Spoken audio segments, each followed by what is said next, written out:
Salut tout le monde et bienvenue à cette nouvelle plongée profonde. Spécialement pour vous, on va parler de la dépression. Alors, qu'est-ce que vous diriez si je vous disais qu'un simple journal intime pourrait être une arme secrète contre ce fléau? Ah, la dépression, quoi. On la compare souvent en invité surprise. Un invité surprise qui s'incruste chez vous, s'installe sur votre canapé. Et qui refuse de partir, et c'est... Exactement. Sauf que cet invité, il n'est pas vraiment le bienvenu, hein.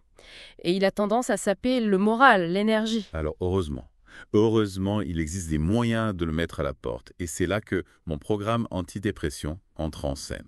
Ce livre, écrit par Christophe André, Illustré par Mademoiselle Caroline. c'est un peu comme un guide pratique. Un guide pratique pour reprendre le contrôle de sa vie quand la déprime s'installe. Ce qui est fascinant avec ce livre, c'est qu'il combine le savoir médical, très pointu, de Christophe André, Un psychiatre renommé. avec l'expérience personnelle et touchante de Mademoiselle Caroline. Et ce qui est encore plus intéressant, c'est que Mademoiselle Caroline, elle aussi, elle a utilisé un journal intime pour traverser sa propre période de dépression, un peu comme un explorateur. Un explorateur qui note ses observations dans son carnet de voyage. Ah oui. Elle a consigné ses pensées, ses émotions, et puis les exercices qui l'ont aidé à retrouver la lumière. Une preuve vivante que cette approche peut vraiment faire la différence. Absolument, ce n'est pas la magie, bien sûr, mais un travail au quotidien, une participation active à son propre mieux-être. Le livre, c'est un peu comme un coach sportif. Un coach sportif qui vous motive à faire vos exercices. Sauf qu'ici, on travaille le mental et les émotions. Voilà. Et le plus beau dans tout ça, c'est que le journal, il est structuré de manière simple et ludique. Oui. Imaginez chaque jour. Vous avez 3 sections à remplir. 3 sections. D'abord, un espace pour faire le point sur vos émotions, comme un baromètre intérieur. Ensuite, une dose de conseils avisés. Des conseils avisés de Christophe André. Des petites pépites de sagesse pour vous guider. J'aime beaucoup ça, des petites pépites de sagesse. Oui. Et enfin, des exercices pratiques, des exercices faciles à intégrer dans votre quotidien. Pas besoin de faire une retraite spirituelle dans l'Himalaya. Ces exercices, vous pouvez les faire en buvant votre café le matin. C'est ça, exactement. Par exemple, prenons l'exemple de la crise de calme. La crise de calme. Une technique de respiration de 5 minutes. 5 petites minutes qui vous permettent de retrouver votre zénitude. Votre zénitude même au milieu d'une tempête émotionnelle. C'est un peu comme si on avait un bouton pause pour le cerveau, Oui. vous permettant de faire un reset. Un reset et repartir du bon pied. Exactement. Une autre technique simple mais efficace, c'est la marche. Ah oui. Saviez-vous qu'une simple promenade, une simple promenade peut faire des merveilles pour chasser les pensées négatives? C'est vrai. C'est ce que l'on appelle une anti-rumination naturelle. C'est un peu comme si on faisait le ménage dans sa tête en se promenant dans la nature. Exactement. Ce qui est fascinant, c'est que la science, elle confirme les bienfaits de ces techniques simples. Par exemple, saviez-vous que le simple fait de sourire va, Oui. même si vous n'en avez pas envie au départ, Oui. peut déclencher la libération d'endorphines dans le cerveau? Ah oui. C'est comme si vous donniez un petit coup de boost à votre morale, en activant les muscles de sourire. Exactement. Le livre regorge de ce genre de petites astuces et d'exercices, tous basés sur des principes scientifiques solides. Il y a aussi cette technique de visualisation géniale. Regardez ces pensées comme des nuages. Imaginez vos pensées négatives comme des nuages qui passent dans le ciel. Voilà. Elles sont là, mais elles ne vous définissent pas. C'est un peu comme si vous étiez assis au bord d'une rivière Oui. et que vous regardiez les feuilles mortes flotter au fil de l'eau. Oui. Vous les observez, vous les laissez passer. Sans s'y accrocher. Voilà. Et puis, il y a la pratique de la gratitude, qui consiste à se concentrer sur les aspects positifs de notre vie, même les plus petits. C'est un peu comme si vous aviez des lunettes magiques qui vous permettaient de voir la beauté cachée dans chaque instant. Mais attention, le livre ne se contente pas de vous donner des conseils superficiels pour vous remonter le moral. Il aborde aussi les aspects les plus difficiles de la dépression, comme l'anxiété sociale, le manque de confiance en soi, et puis la difficulté à accepter de l'aide. C'est un peu comme si on vous donnait un manuel de survie pour traverser une jungle émotionnelle. Et pour lutter contre ces difficultés, le livre propose des stratégies concrètes, des stratégies basées sur la psychologie cognitive et comportementale. Oui. Par exemple, il utilise la métaphore du squatter Du squatter. pour parler de la dépression. Imaginez la dépression. Imaginez-la vivement comme un invité indésirable. Un invité indésirable qui s'installe chez vous et qui prend le contrôle. Cette image, elle aide à comprendre que la dépression, ce n'est pas vous. C'est une maladie qui peut être combattue. Exactement. Et pour combattre ce squatter, il est crucial de savoir dire non, Ah oui. d'apprendre à protéger son énergie Protéger son énergie. et à prioriser son bien-être, sans culpabilité ni autocritique. C'est un peu comme si on mettait en place des panneaux « entrée interdite » Oui, pour protéger son espace personnel. exactement. Et pour ceux qui sont aux prises avec des personnes toxiques. Ah oui. Le livre propose des stratégies pour modifier les interactions, établir les limites, voire s'éloigner. Toujours avec le soutien de personnes de confiance. C'est un peu comme si vous appreniez à désamorcer une bombe à retardement avant qu'elle n'explose. Exactement. Il est important de se rappeler qu'on n'est pas obligé de subir les comportements toxiques des autres. On a le droit de se protéger et de s'entourer de personnes positives qui nous font du bien. Et ce qui rend ce livre encore plus spécial, c'est la touche personnelle de Mademoiselle Caroline. Ces illustrations pleines de tendresse et d'humour apportent une chaleur unique à l'ensemble. C'est un peu comme si elle vous prenait par la main et vous disait « Ne t'inquiète pas, on va traverser ça ensemble. Et elle parle ouvertement de son expérience avec les médicaments » Oui. et des mécanismes d'adaptation qu'elle a utilisés comme se concentrer sur le moment présent. Oui. Un témoignage précieux pour tous ceux qui traversent des moments similaires. Son histoire nous rappelle qu'on n'est pas seul. On n'est pas seul à lutter contre la dépression et que la guérison est possible, Oui, même si elle prend du temps. et le message principal du livre est clair. L'action. L'action. L'action est la clé pour combattre la dépression. Ce journal, c'est un peu comme un plan de bataille personnalisé. Un plan de bataille personnalisé pour vous aider à reprendre le contrôle de votre vie.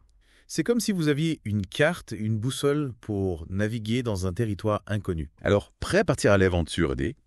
Dans la deuxième partie de cette plongée, on va explorer plus en détail les techniques et les exercices proposés dans mon programme antidépression. Restez avec nous. On est de retour pour la suite de notre exploration de mon programme antidépression. Alors, prêt à découvrir les techniques secrètes pour chasser le blues? Absolument. Et on commence tout de suite avec un sujet qui nous concerne tous. Oui, L'énergie. l'énergie. Quand la déprime s'installe, on a souvent l'impression d'avoir une batterie à plat, comme un téléphone portable qui affiche 1% de batterie. Ah oui, cette fameuse fatigue.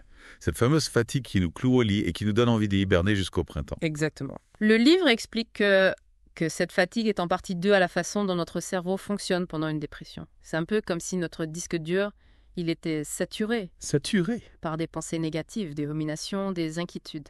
Un véritable embouteillage mental. Pas étonnant qu'on se sente épuisé. Et c'est pour ça que le livre il insiste sur l'importance de reprogrammer notre cerveau, de lui apprendre à gérer l'énergie de manière plus efficace. Un peu comme si on faisait une mise à jour de notre système d'exploitation pour optimiser les performances. La métaphore est parfaite. Le livre propose plusieurs stratégies pour y parvenir. Par exemple, se fixer des petits objectifs réalistes, se féliciter pour chaque réussite, même minime, et puis s'accorder des moments de repos et de détente. En gros, on arrête de se flageller et puis on se traite avec plus de bienveillance. On devient son propre meilleur ami. Tout à fait. On se rappelle que la dépression, c'est une maladie, pas une faiblesse de caractère. On ne blâmerait pas quelqu'un qui a la grippe de se sentir fatigué. Alors, on s'accorde la même indulgence quand on traverse une dépression. Et justement, le livre consacre une partie entière à la question de la culpabilité. Ce sentiment toxique qui nous ronge de l'intérieur. Ah oui, la culpabilité, cette petite voix intérieure. Cette petite voix intérieure qui nous murmure sans cesse. Tu n'es pas assez bien, tu aurais dû faire mieux. C'est de ta faute. Un véritable poison pour le moral. Le livre nous aide à comprendre d'où vient cette culpabilité et à mettre en place des stratégies pour la désamorcer. Un peu comme si on apprenait à déminer un terrain piégé. Et comment on fait ça concrètement en Koto? Le livre nous encourage à identifier les pensées culpabilisantes, à les remettre en question, et puis les remplacer. Les remplacer par des pensées plus réalistes et bienveillantes. Un peu comme si on remplaçait un vieux disque rayé par une mélodie plus harmonieuse. On apprend à se parler à soi-même, Oui, comme on parlerait à un ami en difficulté, voilà. avec douceur et compassion. Exactement. Et c'est là que l'aspect pratique du livre prend tout son sens. Les exercices proposés nous aident à mettre en pratique ces conseils, à intégrer de nouvelles habitudes de pensée et de comportement. Un peu comme si on apprenait à faire du vélo. Au début, on est un peu bancal. Mais avec la pratique, on finit par rouler tout seul. On passe de la théorie à la pratique. Absolument. Et c'est ce qui fait la force de ce livre. Il ne se contente pas de nous donner des informations, il nous donne les outils. Il nous donne les outils pour les appliquer dans notre vie quotidienne. Parlons maintenant de la partie du livre consacrée à la gestion des émotions. Ce grand 8 émotionnel. Ce grand vide émotionnel qui nous fait passer du rire aux larmes en un clin d'œil. Ah oui, les émotions. Quand on est déprimé, c'est un peu comme si on avait un thermostat émotionnel déréglé. Ah oui. On passe du chaud au froid sans transition. On se sent submergé. Submergé par la tristesse, l'anxiété, la colère. Un véritable cocktail explosif. Le livre nous explique que cette hypersensibilité émotionnelle, elle est liée aux changements chimiques qui se produisent dans notre cerveau pendant une dépression. C'est un peu comme si notre système d'alarme intérieur était en état d'alerte permanent. On réagit au quart de tour. Voilà. Et c'est pour ça qu'il est important d'apprendre à gérer ses émotions de manière saine et constructive. Le livre propose des techniques de relaxation, de respiration, de pleine conscience pour nous aider à calmer la tempête intérieure. Des bouées de sauvetage pour éviter de se noyer dans un océan d'émotions. Tout à fait. Il y a aussi une technique très intéressante que j'aimerais mentionner. La technique du SOP. La technique du SOP. Et ça a l'air radical. En réalité, c'est une technique simple mais efficace pour interrompre les pensées négatives. Quand vous sentez que vous êtes envahi par des pensées sombres ou anxieuses, vous dites « stopper » mentalement. Vous prenez une grande inspiration et vous vous concentrez sur vos sensations physiques. Un peu comme si on appuyait sur le bouton pause de notre cerveau. C'est ça. L'idée, c'est de rompre le cercle vicieux des pensées négatives et de se reconnecter au moment présent. Un peu comme si on sortait d'un labyrinthe mental pour retrouver la lumière du jour. Exactement.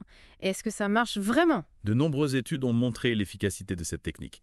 Bien sûr, il faut de la pratique pour la maîtriser. Mais c'est un outil précieux pour gérer les moments de crise. Un véritable super pouvoir antidéprime. Exactement. Et le livre nous en donne plein d'autres. Parlons maintenant de la partie du livre consacrée aux relations interpersonnelles. Ce tissu social qui peut nous soutenir ou nous faire trébucher. Ah oui, les relations. Quand on ne va pas bien, on a tendance à s'isoler, à éviter les contacts sociaux, un peu comme une tortue. Une tortue qui se replie dans sa carapace. On se coupe du monde extérieur, on se met en mode économie d'énergie. Le livre nous explique que cet isolement peut aggraver la dépression. En effet, les relations sociales, ce sont un facteur de protection important contre la maladie. C'est un peu comme si on se privait d'un vaccin contre la déprime. On a besoin de vitamines sociales. Exactement. Le livre nous encourage à renouer avec notre entourage, à sortir de notre isolement, à partager nos difficultés avec des personnes de confiance, un peu comme si on tendait la main pour demander de l'aide. Mais c'est plus facile à dire qu'à faire. Quand on est déprimé, on n'a pas toujours envie. On n'a pas toujours envie de voir du monde. On a plutôt envie de se terrer dans sa tanière. C'est vrai. Mais il est important de se forcer un peu, de faire un effort. Le livre nous donne des conseils pour faciliter ces interactions sociales. Par exemple, commencer par des petites rencontres. Ne pas hésiter à parler de nos difficultés. Et puis demander de l'aide, si besoin. On sort de sa zone de confort. Voilà. On ose briser la glace. Exactement. Et on ne se met pas la pression. On y va à son rythme en respectant ses limites. Et si notre entourage ne comprend pas notre situation, si on se sent jugé, incompris. Le livre aborde aussi cette question. Il nous donne des pistes pour expliquer la dépression à nos proches, pour les aider à mieux comprendre ce qu'on traverse. Un peu comme si on leur donnait un mode d'emploi pour nous aider. On leur donne les clés pour décrypter notre comportement. Tout à fait. Et puis, il nous rappelle aussi qu'on a le droit. On a le droit de choisir avec qui on veut partager nos difficultés. On n'est pas obligé de tout dire à tout le monde. On choisit son cercle de confiance. Exactement. Il est important de se protéger. Et puis choisir des personnes de confiance, des personnes qui sauront nous écouter sans jugement. Passons maintenant à la partie du livre consacrée à l'estime de soi. Ce pilier essentiel de notre bien-être psychique. Ah oui, l'estime de soi. Quand on est déprimé, notre estime de soi est souvent au plus bas. On se sent nul, incapable, inutile. Un peu comme un vieux vêtement défraîchi et troué. On a l'impression d'être un zéro à la gauche. C'est une image qui résume bien le sentiment qu'on peut éprouver. Et le livre nous explique que cette dévalorisation de soi, c'est un symptôme de la dépression. Ce n'est pas la réalité, c'est une distorsion de notre perception. Un peu comme si on regardait le monde à travers des lunettes déformantes. Donc on n'est pas vraiment aussi nul qu'on le croit. Exactement. Et le livre nous donne des clés pour reconstruire notre estime de soi. Il nous encourage à identifier nos qualités, nos talents, nos réussites, même petites. Un peu comme si on faisait l'inventaire de nos trésors cachés. On se reconnecte à ses forces, à ses valeurs. Tout à fait. Et il nous invite aussi à nous fixer des objectifs réalistes, à nous engager dans des activités qui nous font plaisir, à prendre soin de nous physiquement et mentalement. On se nourrit de ce qui nous fait du bien. Exactement. Et on apprend à se féliciter pour chaque progrès, même minime. On se traite avec douceur et bienveillance. L'estime de soi, c'est comme une plante. Il faut l'arroser régulièrement pour qu'elle puisse grandir et s'épanouir. Et mon programme antidépression, c'est un peu comme un guide de jardinage pour l'âme. Une belle image. Et maintenant, parlons de la dernière partie du livre, celle qui aborde la question du sens de la vie. Cette quête existentielle. Yes. Cette quête existentielle qui peut nous hanter. Surtout quand on traverse une période difficile. Ah oui, le sens de la vie. Une question aussi vaste que l'univers. Quand on est déprimé, on a l'impression de naviguer à vue, sans boussole, sans repère, un peu comme un bateau à la dérive. On se sent perdu, désorienté. Le livre ne prétend pas donner une réponse toute faite à cette question existentielle. Il nous invite plutôt à explorer ce qui donne du sens à notre propre vie, à identifier nos valeurs, nos aspirations, nos rêves, un peu comme si on dessinait notre propre carte au trésor. On devient l'architecte de sa propre existence. Exactement. Et nous encourage à nous engager dans des activités qui ont du sens pour nous, à donner de notre temps et de notre énergie à des causes qui nous tiennent à cœur. On se reconnecte à ses passions, à ce qui nous fait vibrer. Tout à fait. Et cela peut nous donner la force de continuer à avancer, même quand les choses sont difficiles. Un peu comme une lumière au bout du tunnel. On retrouve un cap, une direction. Exactement. Et le livre nous rappelle que le sens de la vie, ce n'est pas quelque chose de figé. Il peut évoluer au fil du temps, en fonction de nos expériences, de nos rencontres, de nos apprentissages. On est en constante évolution. On se laisse surprendre par la vie. Voilà qui nous amène à la troisième et dernière partie de notre plongée, où on va explorer plus en détail les conseils du livre pour gérer les médicaments, cultiver l'humour et la créativité, et surtout ne jamais perdre espoir. Restez avec nous. Et nous voilà de retour pour la dernière partie de notre exploration. Oui. De mon programme antidépression. On a déjà parlé des techniques pour gérer l'énergie, la culpabilité, les émotions, Oui. les relations, l'estime de soi, Mhm. et même le sens de la vie. Ah oui. Mais ce n'est pas fini, il nous reste encore quelques trésors à découvrir. Absolument. Et on commence tout de suite. On commence tout de suite avec un sujet. Un sujet qui peut parfois être un peu tabou. Ah oui, Les médicaments. les médicaments. Mon programme antidépression n'esquive pas la question, bien au contraire. Non, Il aborde avec beaucoup de nuances, avec beaucoup de pragmatisme. c'est vrai. Le livre ne présente pas les médicaments comme une solution miracle, mais plutôt comme un outil. Un outil qui peut être utile pendant une certaine période. En complément d'autres approches. Un peu comme une béquille, Oui, pour nous aider à remarcher après une fracture. d'accord. Elle nous soutient pendant la phase de guérison, mais l'objectif, bien sûr, c'est de pouvoir marcher à nouveau sans elle. Exactement. Et le livre insiste. Le livre insiste sur l'importance de prendre les médicaments en concertation avec un médecin, de respecter les dosages prescrits et puis ne pas hésiter à parler des effets secondaires. C'est essentiel. Les médicaments, comme tout traitement peuvent avoir des effets secondaires. Et il est important de pouvoir en parler ouvertement avec son médecin pour ajuster le traitement si besoin. Le dialogue et la confiance sont vraiment les maîtres mots dans ce domaine. Absolument. Et le livre met également en garde contre l'arrêt brutal des médicaments, sans avis médical. C'est vrai. Un sevrage brutal peut être dangereux et entraîner des effets de rebond. Il faut y aller progressivement. En suivant les conseils de son médecin. Bon, on a parlé des aspects un peu plus ultérieurs, mais maintenant j'ai envie de parler d'un sujet qui me tient particulièrement à cœur, l'humour et la créativité. Ah oui. Mon programme antidépression leur accorde une place de choix. Et c'est une des choses que j'ai adorées dans ce livre. Ah oui, l'humour et la créativité. De véritables bouffées d'oxygène. Quand on se sent un peu asphyxié par la déprime, le livre nous rappelle qu'ils sont des alliés précieux. Des alliés précieux dans notre quête du mieux-être. Des super-héros du quotidien. Ils nous aident à prendre du recul par rapport à nos difficultés, à dédramatiser, à rire de nous-mêmes.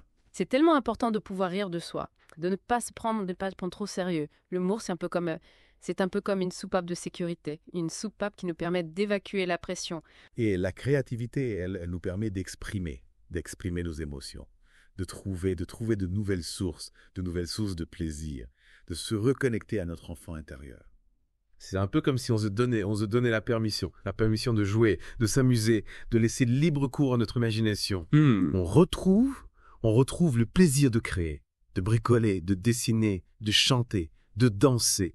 Peu importe la forme que prend notre créativité. L'important, c'est de se laisser porter par le plaisir du moment. Le livre propose d'ailleurs des exercices ludiques et créatifs pour nous aider à cultiver ces deux dimensions essentielles de notre être. Oui, il nous invite à écrire des poèmes, à composer des chansons, à inventer des histoires, à faire des jeux de mots, à dessiner, à peindre, à sculpter, bref, à laisser parler notre créativité sous toutes ses formes. C'est un peu comme si on ouvrait une boîte à outils, remplie de crayons de couleur, de pinceaux, de notes de musique, de mots rigolos. À nous de choisir les outils qui nous inspirent et de créer notre propre chef-d'œuvre. Et n'oublie pas que le chef-d'œuvre, ce n'est pas forcément quelque chose de parfait ou de grandiose. L'important, c'est le processus de création, le plaisir qu'on y trouve, l'évasion qu'il nous offre. Exactement, on se fait plaisir, on s'amuse, on se laisse surprendre par sa propre créativité. Et on n'oublie pas de partager nos créations avec les autres, si on en a envie. Le partage, c'est aussi une forme de thérapie, de connexion, de joie. Bon, on arrive à la fin de notre exploration de mon programme antidépression. Et j'aimerais terminer sur un message essentiel que le livre véhicule avec force. Oui. L'espoir. Ah oui, l'espoir. Ce fil conducteur qui nous guide tout au long du livre, qui nous rappelle que la dépression, ce n'est pas une fatalité. Non. Qu'on peut s'en sortir, qu'on peut retrouver le goût de vivre. C'est un message tellement puissant, tellement encourageant. Mon programme antidépression, c'est bien plus qu'un simple livre. C'est un véritable message d'espoir. Un message d'espoir adressé à tous ceux qui souffrent de dépression. Exactement. Il nous donne des clés pour cultiver l'espoir, pour garder confiance en l'avenir, pour croire en notre capacité à guérir. C'est un peu comme si on plantait une petite graine d'espoir dans notre cœur et qu'on la nourrissait chaque jour avec les conseils du livre, avec les exercices, avec la bienveillance qu'on s'accorde à soi-même. Et cette graine, avec le temps, les soins, la patience, peut grandir et donner naissance à une magnifique fleur. Une fleur qui symbolise notre force, notre résilience, notre capacité à renaître de nos cendres. Alors n'abandonnez jamais l'espoir. La vie est précieuse, même quand elle est difficile. Et n'oubliez jamais que vous êtes plus fort que vous ne le pensez. Et que vous n'êtes pas seul. Des ressources existent pour vous aider à traverser cette période difficile. N'hésitez pas à m'en parler à votre médecin, à un psychologue, à un ami, à un membre de votre famille. Parler, c'est déjà un premier pas vers la guérison. Merci d'avoir plongé avec nous dans l'univers de mon programme antidépression. On espère que cette exploration vous aura donné des pistes pour retrouver le chemin du mieux-être. Prenez soin de vous et à bientôt pour une nouvelle plongée.